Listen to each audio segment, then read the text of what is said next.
We'll go ahead and restart the meeting.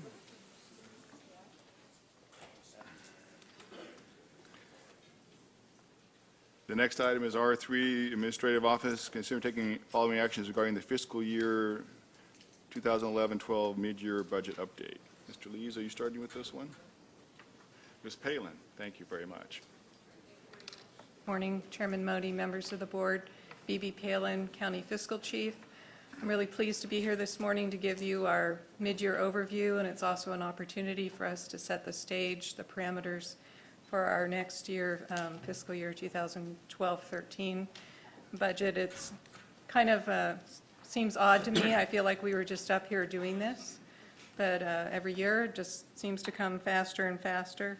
I'm really pleased to report to you that we asked all of our department heads to do a very high-level overview of where they're at with their spending plan for this fiscal year. I didn't receive any reports of any anomalies. There are a few instances where departments may have some, where they will need to use a little bit more fund balance than they had originally planned. They will be bringing budget amendments to you as necessary. In the report, I did cover a couple of areas just to give you some information about our public safety funding, the new realignment, some of the utilization of services in mental health, different things that we need to keep our eye on as we're going forward with our budget. When we adopted the 2011-12 budget, we requested every department to turn in a status quo budget if they were in the general fund or if they received a general fund contribution. I realized that even doing a status quo budget is actually very challenging. It's a hardship for departments to do that. Really, basically what we're telling them to do is to find a way to continue to do more with less. They've been doing an excellent job of that. I think our department heads need to be commended for the stewardship that they have for the people's money. And every year we typically have a balance which is a budget which is imbalanced, anywhere generally about $10 million where we have our expenditures outpace our revenue. Because of conservative budgeting for years, we've had general purpose fund balance available to cover that. But typically what I have seen in the years that I've been doing this as your fiscal chief is at the end of the fiscal year, departments have not actually had to use the fund balance that we had approved.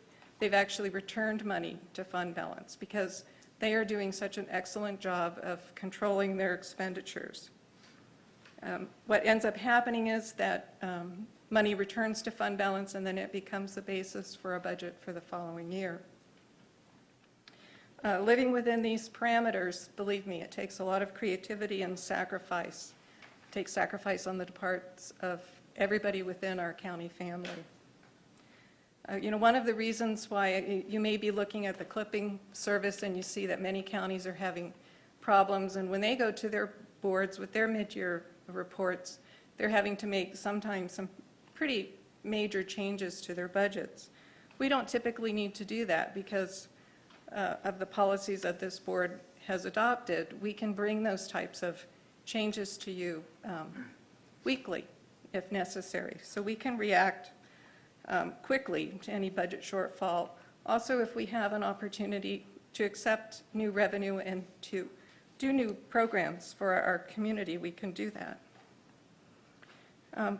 This report is also an opportunity for us to adopt some parameters for the coming year. I believe that the budget principles that we've been operating under have worked quite well, and I'd like to continue to use those, and I would like by consensus for you to agree. The CAO and I agree on these principles. We've had a controlled hiring process in place since 2007. We review every request to fill any position in the county. We do not approve those unless they are supported by revenue and that there's a good business case for us to support those. We have review all of the grant-funded positions that the county has. Over time, generally what we do with a grant-funded position is they have a sunset date, so that when the grant fund expires, we do not typically keep those positions on unless a department can identify another way of funding those. We review all of the requests for any capital assets or computer equipment. You know, at some point, we have to make the decision that we can't fall behind in the technological area, but we do closely monitor those requests. We look at all of our contracts that we have with our community-based organizations, and we try to ensure that they're not only effective and efficient, but we also look to see if perhaps employees in our county family could provide the same services. We've worked very closely with our labor partners, and they are to be commended for stepping up to the plate, for helping the county to get through these tough economic times. We review all vacant positions every year with the budget. Anything that's been vacant over 18 months, again, we will be looking at those to see if they're really required, if we need to keep them. Our workforce has gone down over 7% just since 2009-10. And in addition to that, we usually have about a 10% vacancy, and that's just from normal attrition as people retire or leave the county workforce. And lastly, we always encourage departments to create efficiencies in the current year that they can carry that money forward to the upcoming budget year. I think that in particular has really been a modeled good behavior for departments. They're not penalized. I've been doing this for a long time, and it used to be in the county budget that if you didn't spend all of your budget allocation, that the next year you weren't going to receive the same amount. And what we have been saying to departments for the last 4 years is you create efficiencies, you can carry that money forward to help you cover the status quo budget, which is very difficult. So I think departments are looking for ways to be creative and to save their budget appropriations to go forward into the next year. It seems to be working quite well. I'm just really amazed. I mean, it's not without hardship. You have to, you know, obviously, you leave positions vacant, and you're asking people to do more with less. So it's been working quite well. Unfortunately, the challenges ahead of us are pretty great. We've seen a decline in our discretionary revenue since 2007. Our discretionary revenue was a little over $50 million, and it's now just a little over $40 million. So that means every year we're trying to put together the same budget and do the same work with just right off the gate. We're $10 million less than we had been receiving. And that's primarily because our major sources of discretionary revenue have really declined and actually flattened out. Our interest earnings are, you know, next to nothing. You almost pay the bank to keep your money safe for you. So I don't think that we've seen the bottom yet. Our real property values continue to decline. Although they say that, you know, sales are up, that means that houses will be selling at those permanently reduced prices, but at least we'll have people in them paying property tax, and that'll be accruing to the cities and counties and schools. On a better note, our public safety augmentation revenue, or our Prop 172, has recovered. I've seen the most recovery in our revenues and sales tax to date. So far, just for this fiscal year alone, we're about 16% above where we were last year. Because I budgeted that quite conservatively, I do believe that once again we will have some surplus which can go to help repay the loan that was made to public safety from the General Reserve. Last year we repaid about $500,000, and I wouldn't be surprised if we don't repay another $500,000 this year. That's on top of the good news that the new public safety realignment revenue does appear to be coming in. We appear to be on track for that. And in addition, there's other revenues from the whole mix of the public safety revenues that are coming from the state, that it does appear that probation, the district attorney, and the sheriff will not be needing to utilize any of the fund balance that was approved in the adopted budget. And in fact, it's going to be a really good, sound basis for going forward for 2012-13. The great unknown is what the state has in store for counties. You know, the whole new realignment was a big kind of social experiment. It came with some limited term financing. It's not continuously appropriated if the voters do not approve the governor's tax initiative. There is no continued source of funding for the new realignment. However, the 600 plus people who've been sent back to the county that we have to provide services for, we will have to continue to provide services for. It's going to be a big challenge. It's about $3 million to the county if those funds do not come in. In addition to that, I know CSAC has actually reports that revenue estimates for the realignment, the new realignment piece that goes to Health and Human Services, that they're recalculating those because sales tax growth is lower than projected, so that remains to be seen. So while this year the revenue appears to be coming in on target, we have some real concerns about 12-13. In closing, I can't tell you again, enough times how much I appreciate working with the leadership within the county, all of the county department heads. What a fine job they do in managing the budget. They're making difficult decisions on your behalf every day that serve the community here and provide service to some of the most fragile people in our community. So I really thank them. And I'd be happy to take any questions or turn it over to Mr. Lee, so I'm sure has further comments for you. Thank you, Ms. Palin. Yes, he punched right in, so he's ready to go for it. Thank you, Chairman Modi, members of the board, and thank you, Ms. Palin. I wanted to bring to light a couple things and then reemphasize a couple things. First of all, please don't take for granted the position that Shasta County is in, because it has been a excellent teaming with the team members from every union, every one of our labor partners. They've all participated, the department heads. And when we ask the department heads to have a status quo budget, what we're telling them is to really accept the increases in cost without any additional revenue. What I mean, they're going to end up, we're asking them to maintain their existing budget, but there's going to be increases in cost that they will have to deal with. There's normal step increases, there's PERS increases, things like that come with every new budget year.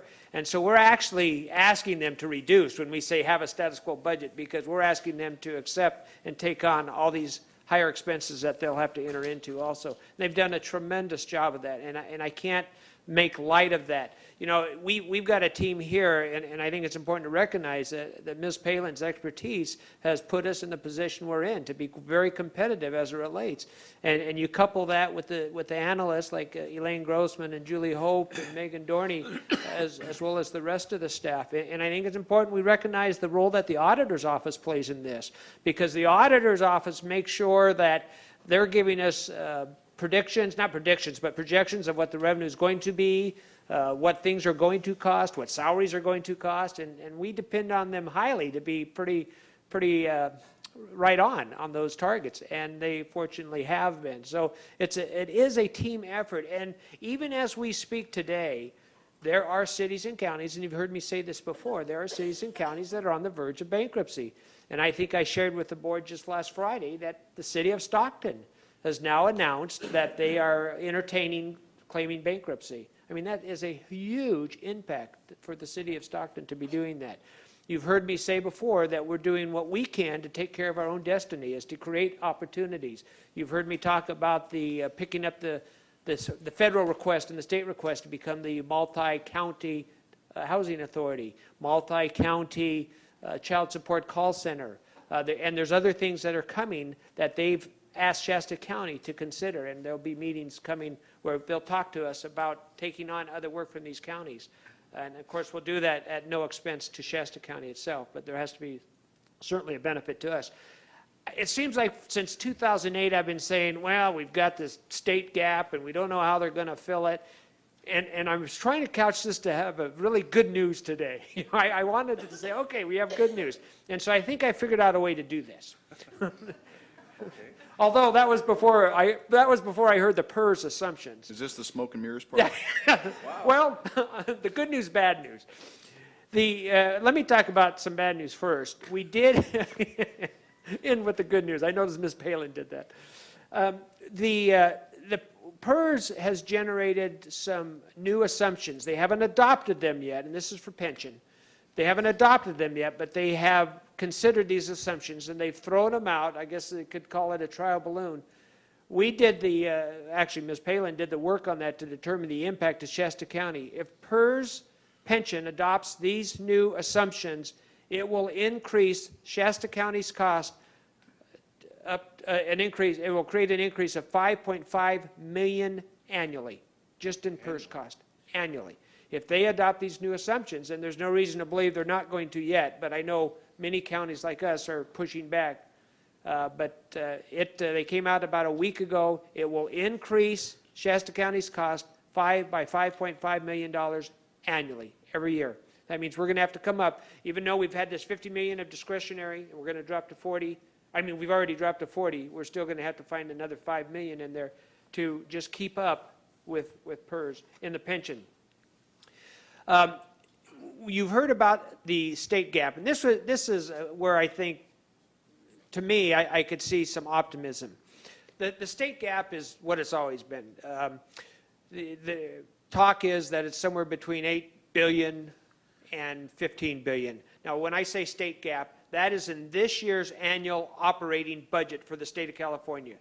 They have still got this gap that they have not identified revenue to fill. So it's somewhere between 8 and 15 billion. More specifically, the governor believes it to be 9 billion, and the Office of Legislative Analyst just came out yesterday, so this is pretty fresh, just came out yesterday and said that the governor is kind of exceeding. He's a little too optimistic on what he believes what they believe revenues will be, and they're saying it's going to be a $13 billion gap. What that means to Shasta County, that whether at $9 billion or $13 billion, the state is going to have to close that gap. They're going to have to fill that gap, and they will have to do that by usually cutting services, cutting cost, and typically the counties are a recipient, at least to a portion of those costs that they make. So we're keeping a watchful eye on those. And yesterday it was brought to my attention by, I believe it was our auditor, Ms. Ragnell, that, I think it was from her, that the state is now talking about having a cash flow problem, and that there is the potential of issuing warrants. And they've done that before, but that means if you are a recipient of a state paycheck or a state reimbursement, you get an IOU instead. Now they haven't done that yet, but they have raised the W word here recently. So and they've done that before, so that's something to watch for.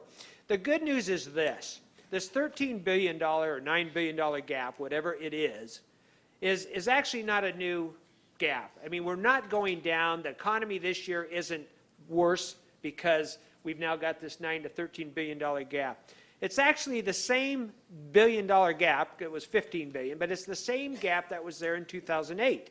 What they have done is they've made assumptions, and they have just pushed this gap forward, and they've never fixed it. Had they fixed it in 2008, we would be flat right now.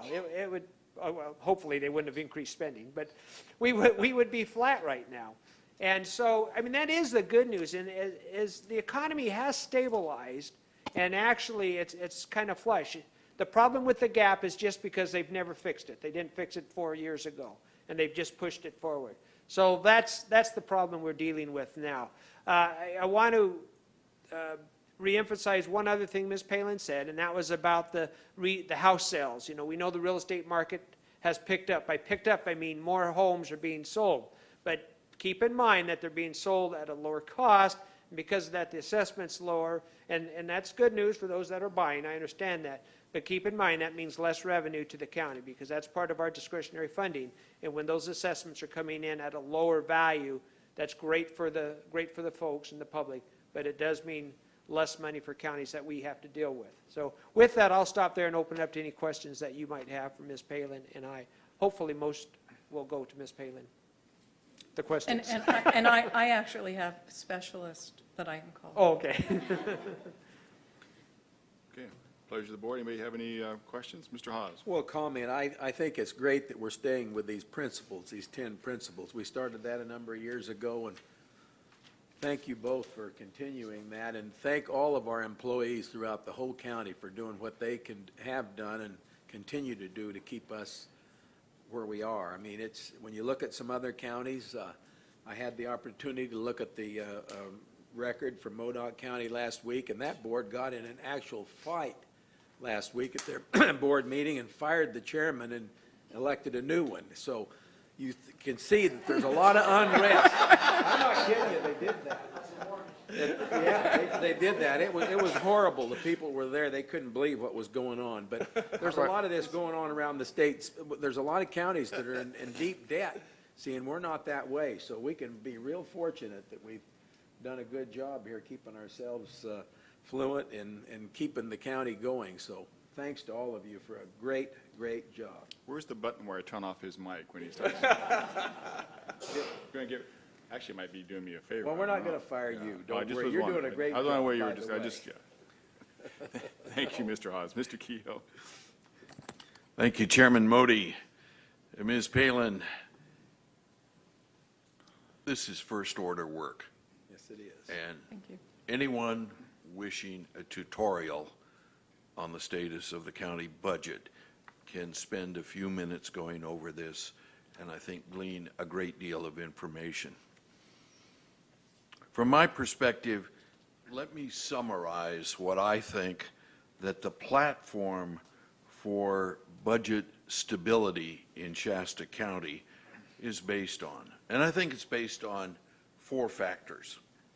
Number one, the fiscal position of this Board of Supervisors. And you have alluded to it. And quite simply, it's this. We are committed to living within our means. And we're not going to borrow, we're not going to spend money we don't have. Number 2, the 10 principles that are outlined in this report on pages 2 and 3 provide guidance and a backbone for how we conduct our affairs. And number 3 is the sacrifices that every employee in Shasta County has made to keep our situation stable. And finally, and it's not my intent to embarrass you or Mr. Lees, but finally, the leadership that Mr. Lees has provided, Ms. Palin has provided, and every one of our department heads has to provide it.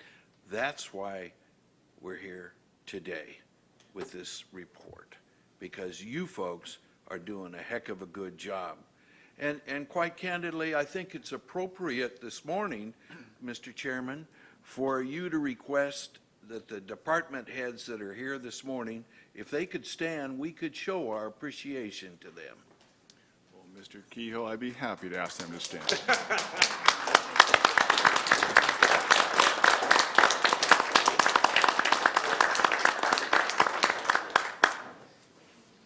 Fine job. Thank you, Mr. Kehoe. Mr. Baugh? Well, I find myself in the position of going after Supervisor Kehoe, who has well stated the case here, and I agree with everything that you've said, Supervisor Kehoe. I just wanted to share with the board and Mr. Lees and Ms. Palin and those present, the budget principles have been requested through me at RCRC by many of the 31 member counties, and so good work is multiplied, isn't it?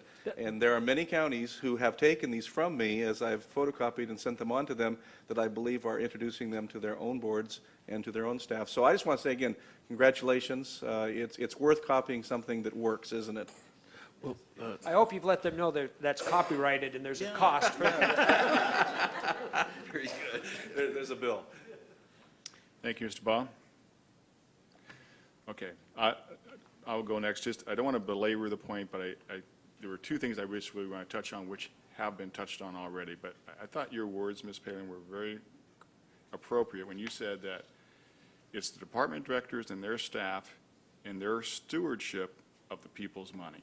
I think that's the part that makes it so outstanding. They very clearly understand they have a high responsibility to deal with the money that they have given to them by our taxpayers.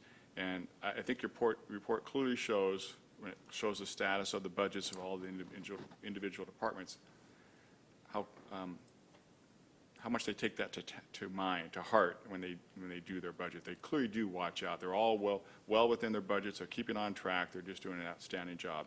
So I really wanted, as Mr. Keogh did, to recognize the department heads and their staff. And the second thing, which I think we need to continue to remind people, because sometimes, like I've always said, somehow public employees became public enemy number one some time ago. But the public employees here in Shasta County have stepped up to the plate, and all the different bargaining units have taken cuts to their pay and their benefits to keep this county in financial, stability and do the work for the people that they serve. And I think that, again, they should be commended for that. And I know as a board member, I certainly appreciate that. So I think I see no other discussion, so we have action here. I'll move staff recommendation. Second. Been moved and seconded. Any further discussion? All in favor? Aye. Opposed? Motion carries. Thank you, Ms. Palin, for your report. Yes, thank you. R4, consider adopting a ballot argument to be included in the June 2012 official ballot materials, Resolution 2011-091. Mr. Lees, is this yours? Yes, thank you. Thank you, Chairman Modi, members of the board. A few months ago, the board asked us to recommend board language for ballot arguments as it relates to Resolution 2011-091, and that was the general plan amendment. And so before you this morning, and of course R5 addresses the next item, which is similar, but before you this morning are potential, or as a suggested or recommended language that we have put together for the board to consider. Now, we have, obviously there's some guidelines that we have to make sure that we comply with as it relates to our election guidelines, how many words, things like that. We've had county council go through this and mark it up as they do best. And this is the suggestion for, the first one is Measure A. So if you look at that report, those are the suggested that is the suggested statement that we're asking you to consider. Questions? Comments? Well, Mr. Lees, I think this is a very strong point. It stresses the number of jobs that are created for our community, the amount of revenue that will flow into our community, the amount of construction jobs that will be created. This is an important project to Shasta County, and I think this script is right on the mark.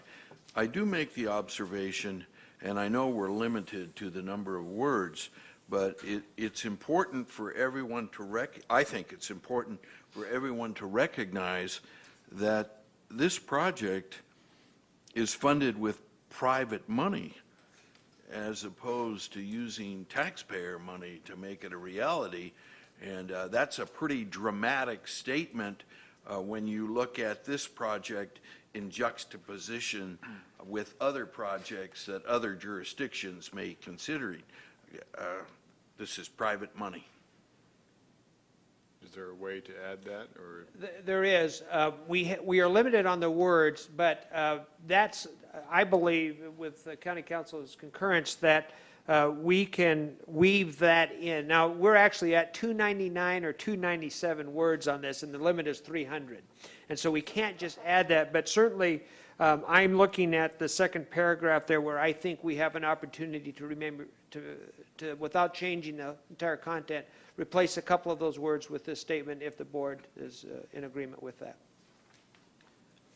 And along those lines, if the board were inclined to do that, the board could authorize the chairman to sign the final report, since it has to be submitted to the clerk before March 2nd to be on the ballot, so to authorize the chair to sign that with the that additional language added concerning the private funding. Okay, well, that's one comment. I'll take the rest of the comments, then we'll. Well, I was going to say, I'm inclined to agree, Supervisor Keough. If we'd like to place that in the form of a motion, I'd be willing to second it. Okay. Yes, I'll move that change. And I'll second. Further discussion? Excellent. Seeing none. All in favor? Aye. Aye. Opposed? Motion carries. R5, consider adopting a ballot measure to include in the 2012 official ballot measures opposing the Churn Creek Bottom Agricultural Land General Plan Amendment Initiative. Mr. Lee? Yes, and thank you, Chairman Modi, members of the board. And similarly, this is relates to the argument in favor of Measure B.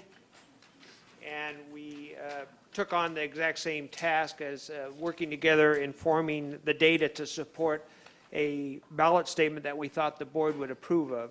And so this is our recommendation going forward to you on voting no on Measure B, which is basically taking private property citizens' rights away from them if it would pass. Questions from staff or from the board of staff? Mr. Kehoe? Thank you, Chairman Modi. Mr. Lees, perhaps you could amplify that observation. I mean, this to me seems like a very draconian proposition, that we're restricting what men and women who own property in the bottom can do with their property for a long period of time. And that just seems to be at variance with our basic philosophy. Yeah, and I will be happy to do that, but let me just clarify, when you say we're restricting, we are not actually restricting this. But certainly the supporters of Measure B are asking are asking the public to consider doing just what you said, which some would view as a very draconian action, in that you're looking at restricting what people can do within approximately, it's about a 4,000 acre area, but you're restricting what people can do with their private property rights going forward. And although there is a limit on this, it only goes for 24 years. Only, yeah. I mean, I would think that those people who own property within that area would be quite nervous about having this restriction placed on that and taking away any opportunity they would have. Mr. Hawes? Well, also, it might be a good idea to state in here somewhere that the values of that property is going to stay stagnant for 24 years, if not decline. I understand that. I don't know if that we could actually say that unequivocally. Okay, but it's probably true, though, I would imagine. It could be. I know I've visited with some owners down there, and they're not very happy with this. Mr. Baum? I think the language here is very effective. It especially points out potential losses to the county, which on some respect or level you might think, well, that's the county that loses. But I want to point out the fact that every citizen is the county.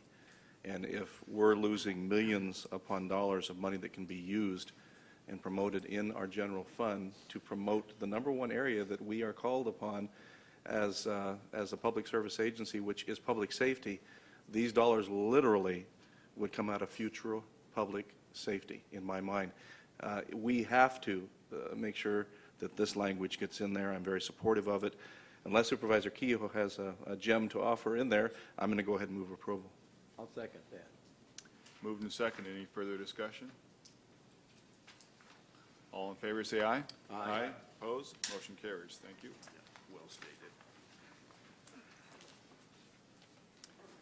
Item R6, salary resolution which amends the Shasta County jobs classifications fiscal year 2011-12 and fiscal year 12-13, position allocation list and salary plan. Ms. Schaefer. Thank you. Good morning. Michelle Schaefer, Director of Support Services. Traditionally, we bring this type of action to you in June, right before the fiscal year budget is adopted. However, in evaluating the needs of the departments this year and in consultation with the County Administrative Office, it was determined that it might best meet the needs of the county and the departments to bring it to you at this time. And possibly again in June with some other changes, but we're going to try to change it to annually do it at mid-year. We feel it's a better time to present these types of changes. These are basically material changes that address personnel issues and operations of the departments that require board action. We bring them all together in one board report so we don't have the different departments bringing them separately. So at this time, I'll take any questions. Questions of Ms. Schaefer? Are these proposed, good morning, Ms. Schaefer. morning. Are these proposed changes consistent with the 10 principles that we previously talked about? Yes. Thank you. Well, I'll move approval then. Moved by Mr. Hawes. Second by Supervisor Hartman. Any other discussion? All in favor? Aye. Opposed? Motion carries. Thank you. Thank you. R7, resolution extending the memorandum of understanding between the County of Shasta and the Deputy Sheriff's Association. Yes, thank you. We have been in bargaining with the Deputy Sheriff's Association. This group represents our sworn deputies as well as our district attorney investigators. We have been in bargaining with them since December. This MOU expired originally in December 31st, 2011. And after several meetings, the proposal from the unit, and then it was presented to the board, was to just extend the existing memorandum of understanding for one more year. There's no fiscal changes, there's no increases to the members. In fact, it continues to provide savings to the county as the members continue to pay their 100% of their employee contribution towards their retirement. So at this time, I'd like to recognize the bargaining unit and the bargaining team that works with our office, and as well as the board and the CAO for providing the opportunity to present this. Our labor partners have been excellent in providing, as we talked earlier today, savings and the things that we need to keep the operations of the county moving forward. So we'd like to represent our thank you to them and to you as well. Thank you, Ms. Schaefer. Any questions from the board? Second? Moved and seconded. Discussion? All in favor, say aye. Aye. Opposed? Motion carries. Thank you, Thank Ms. you Schaefer. very much.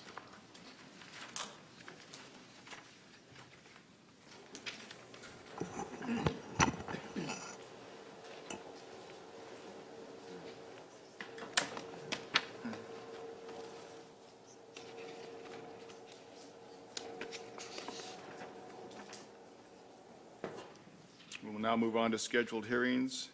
A court challenge to action taken by the Board of Supervisors on any project or decision may be limited only to those items raised during the public hearing or in written correspondence delivered to the Board of Supervisors during or prior to the scheduled public hearing. First item is R8. Conduct a public hearing considering and taking the following actions: adopting a resolution which vacates public interest in an undeveloped public road easement with Lower Springs Estates, and accept an offer of dedication for public road easement following the actual alignment of the road. Mr. Minturn. Good morning, Chairman Modi, members of the board, Pat Minturn, Public Works Director. Before you today is two unrelated but coincidentally very close proposed right-of-way reconfigurations. So if I may take, to discuss at least, for discussion purposes, R8 and R9 together. This is out on the west side of Reading. This is Record Heights subdivision, approved back in the 90s. Here is Lower Springs, and this goes back to the Mary Lake subdivision over here. So the let's see, which is which. The first one is this item here. This was created as an emergency fire escape road, and the proposal as constructed didn't follow the road, didn't follow the easement.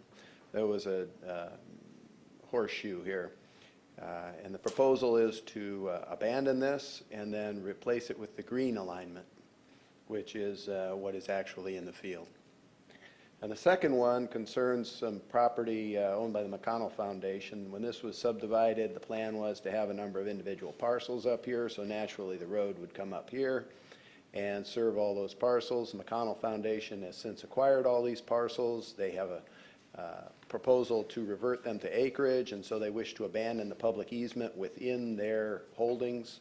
It serves only their holdings, does not go beyond. There are no other in holdings or so forth, and so it seems prudent for the board to consider abandonment of this.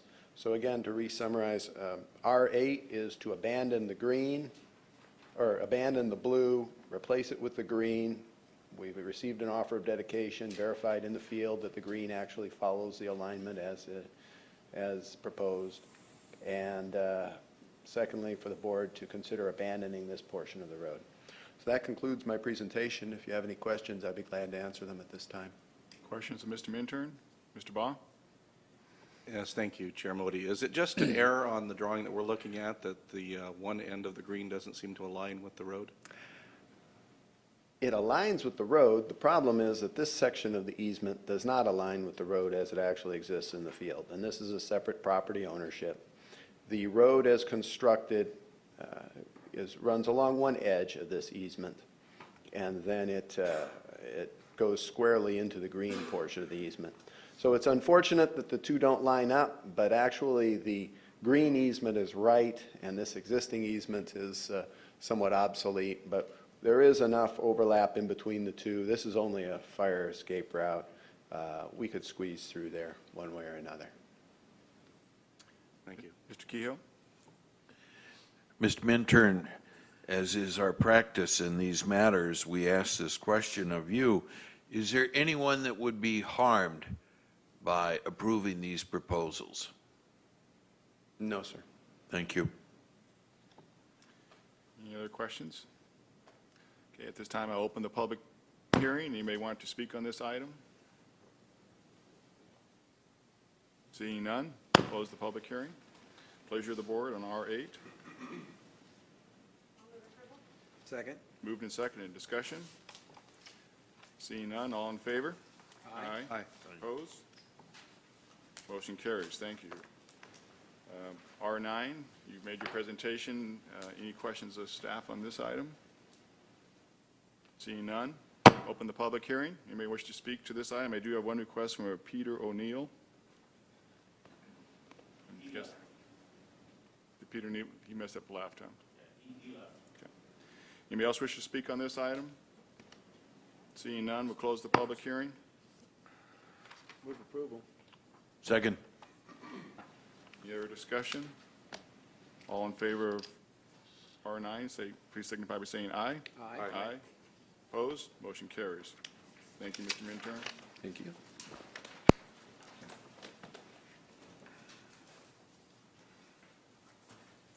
Next item is R10, General Plan Amendment 08-005 and Zone Amendment 08-019, Miller Property in Shingletown. Good morning, Chairman, members of the board, and the public in attendance. I'm Leo Salazar. I'm an associate planner with the Shasta County Department of Resource Management Planning Division.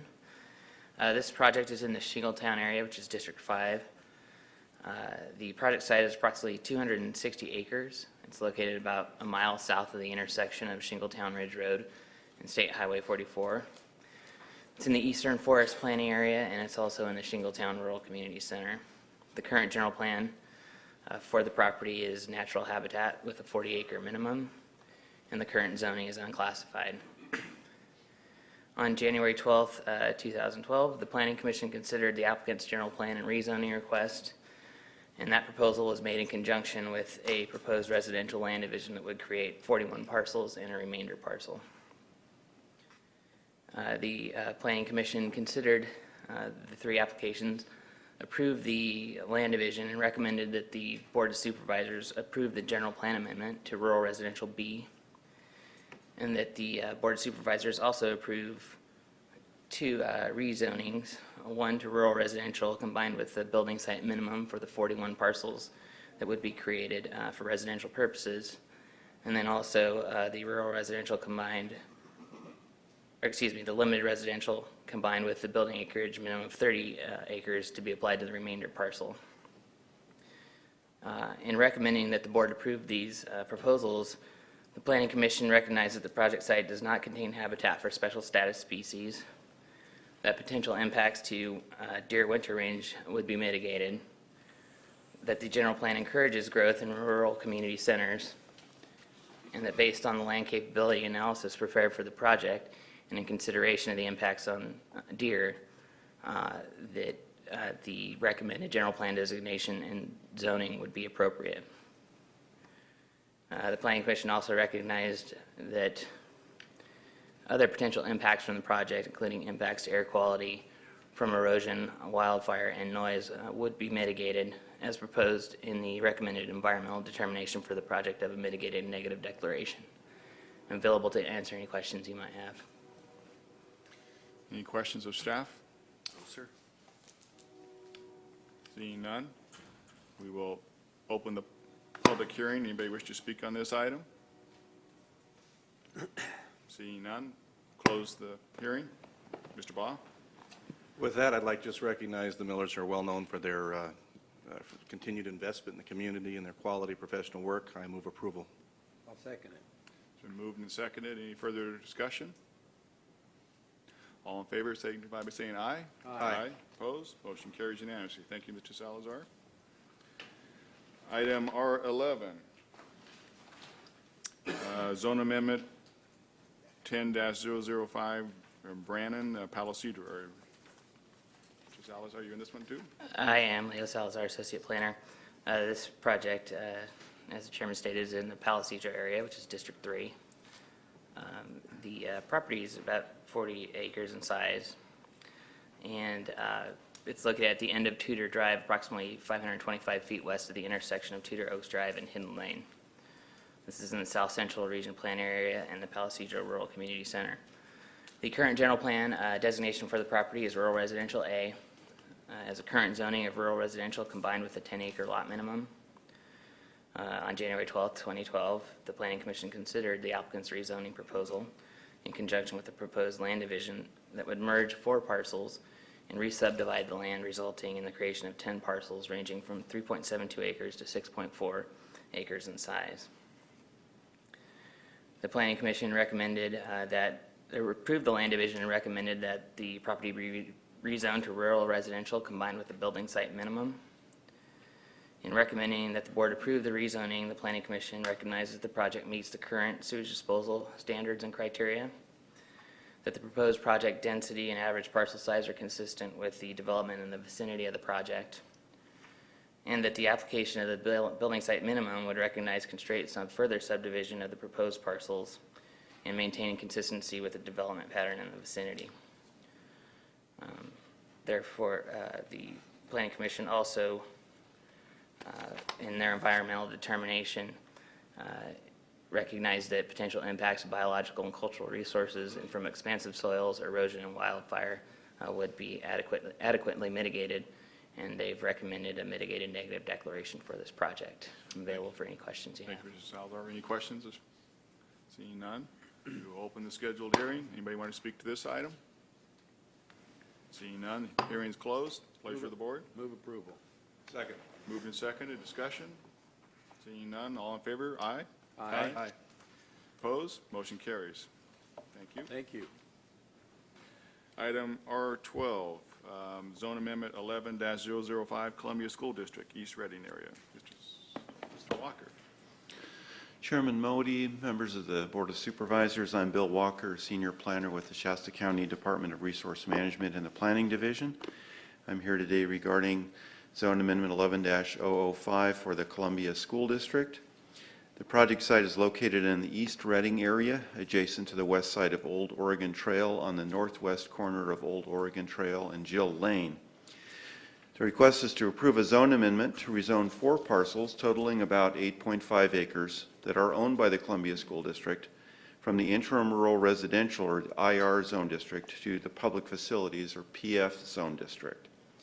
2 of the 4 parcels to be rezoned would be used to expand the school parking area and would be developed with a solar array. The other 2 parcels to be rezoned are presently developed with the school's baseball field and school's basketball courts. The main school site is already zoned public facility. The public facility zone district is consistent with all general plan land use designations and is considered to be consistent with surrounding development, surrounding zoning.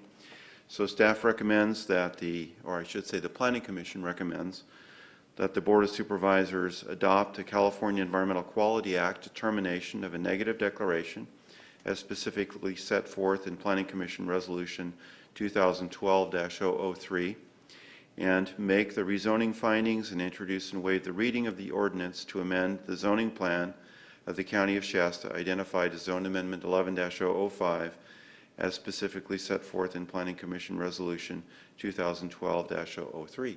That concludes my presentation. Thank you, Mr. Walker. Questions of staff? Seeing none, we will open the scheduled hearing on this item. Anybody wish to speak? Yes, sir. Please come forward and indicate your name. Thank you, Chairman Modi and members of the Board of Supervisors. My name is Clay Ross. I'm the superintendent of Columbia School District, and I'm in support of this amendment, and I'm just here to answer any questions if you guys happen to have any. And you're a very patient man. Thank you. I was going to mention, how well attended your board meetings are compared to mine, and congratulate you on your celebrations of the Employee of the Month. We do about a 45-minute session at the beginning of all of our board meetings with Students of the Month and Employee of the Month, so it's a good way to kick it off. So if you have any questions. Any questions? No, sir. Thank you for coming today. Anyone else? We'll close the scheduled hearing. Pleasure of the board. I'll move approval. Second? Moved and second. Any discussion? All in favor, signify by saying aye. Aye. Aye. Opposed? Motion carries. Thank you. The Board of Supervisors will recess to a closed session to discuss the following items. Estimated time is 2 hours. Mr. Miller, if you could hold on just before you run off, please. Thank you. Conference with legal counsel, existing litigation, and there's 2 cases with Anselmo versus Shasta County. There's the California Department of Transportation versus Shasta County, Gutierrez versus Shasta County, McLaughlin versus Davis, Shasta County Citizens for Justice et al. Versus Shasta Lake et al., and the West Side Church of Reading versus County Shasta. The one item listed for anticipated litigation, 2 cases, that item has been pulled at the request of County Council, and then we'll have a conference with labor negotiator with our negotiator being Mr. Lees, Ms. Schaefer, and Mr. Bell. At the conclusion of the closed session, reportable action, if any, will be reported in open session. We are recessed.